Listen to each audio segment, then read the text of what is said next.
All right, so what are the strengths of 360-degree VR experiences? Well, for one, every scene is an establishing shot. In combination with sound, it really makes you feel like you're actually here. The viewer also becomes a participant in their own experiences. They are the camera. They decide what's important.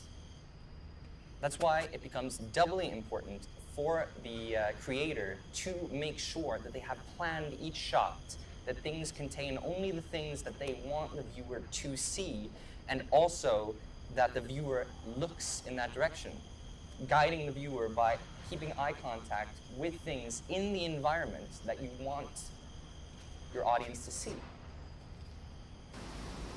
Some useful pieces of advice: the viewer cannot move their head in space. I can move in space. I can occupy all of this, but you can only stay there. That's the extent of your motion. You only have 3 degrees of motion: pitch, yaw, and roll. And so it becomes very important that when shooting this type of video, you don't actually move the camera. Because if you move the camera and the person is not moving themselves, it becomes very nauseating very fast. Another thing to consider is that nothing should come closer than approximately 1.5 meters from the camera. Any closer than that, and you might get a lot of weird distortion. And so I'm actually very far away from you, just to make sure that you can see me clearly and everything else clearly. All right, well, if this is so hard, then why do any of this? Well, to that I say, why do anything? Why paint pictures when you can take pictures? Why make comics if you can write a book? Why film in color with sound if you can just as easily film in black and white and not give a shit about what the audio sounds like?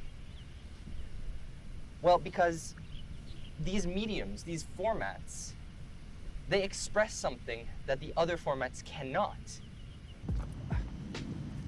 360 video has a lot of potential as a format, specifically for travel vloggers or documentary makers who want to make sure that their viewer is actually encapsulated and immersed in the scene that they want to capture and show from the best possible light, of course. But I think it also has a possibility as a cinematic format for telling stories. The rules of cinema in the traditional sense weren't written 200 years ago. It was maybe 70 years ago max. And even now they are evolving. The rules are being broken, experimented on, changed. And I think the same can be true for VR experiences. I don't think that normal video can easily translate to VR. No, you have to specifically make it for that purpose. Or else you're just gonna have a lackluster experience.